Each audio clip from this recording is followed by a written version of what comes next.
29 महापालिकांच्या निवडणुकांची घोषणा. 15 जानेवारीला महापालिका निवडणुकांसाठी मतदान, तर 16 जानेवारीला निकाल लागणार.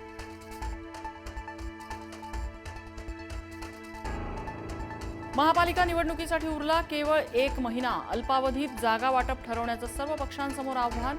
उमेदवारीसाठी होणार प्रचंड स्पर्धा. बहुतांश उमेदवारांना प्रचारासाठी मिळणार फक्त 11 दिवस. जास्तीत जास्त ठिकाणी भाजप शिवसेना युती होईल. फोडाफोडी करणार नाही. आमचं आणि शिंदे साहेबांचं ठरलंय, फडणवीसांची माहिती. तर पुण्यात भाजप आणि राष्ट्रवादी समोरासमोर लढताना दिसेल, फडणवीसांनी केलं स्पष्ट.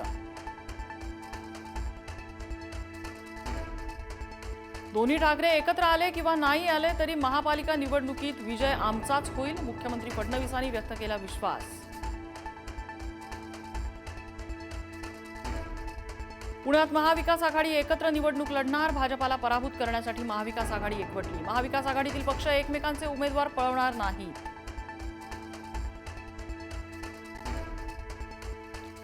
मुंबई महापालिकेची निवडणूक आम्ही स्वतंत्र लढणार. या कार्यकर्त्यांच्या निवडणुका आहेत, आम्ही त्यांना न्याय देणार. वर्षा गायकवाडांची घोषणा. तर मारहाण करणाऱ्यांचं समर्थन करणार नाही, वर्षा गायकवाडांचा राज ठाकरेंना टोला. मुंबईत उद्धव ठाकरेंची माफिया सत्ता संपणार. जनतेच्या न्यायालयातला निर्णय हा सगळ्यात मोठा असतो, भाजप नेते किरीट सोमय्या यांचं वक्तव्य.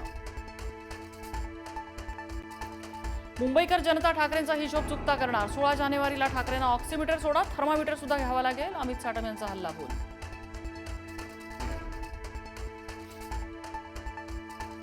मुंबई महापालिका निवडणुकीच्या तोंडावर ठाकरेंच्या शिवसेनेला मोठा धक्का. माजी नगरसेविका तेजस्वी घोसाळकर भाजपामध्ये. मुंबई भाजपा अध्यक्ष अमित साटम यांच्या उपस्थितीत पक्षप्रवेश.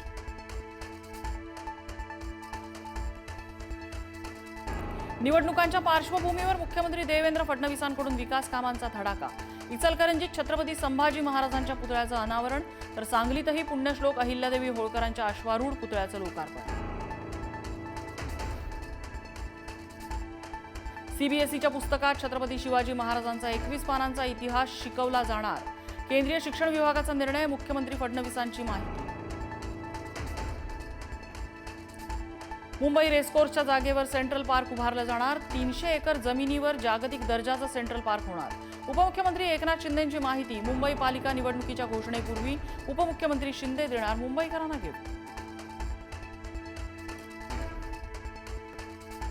ठाण्यात मतदार यादीतल्या घोळ प्रकरणी मनसे आक्रमक. मतदार यादी अपडेट करण्यासाठी फक्त एकच कर्मचारी.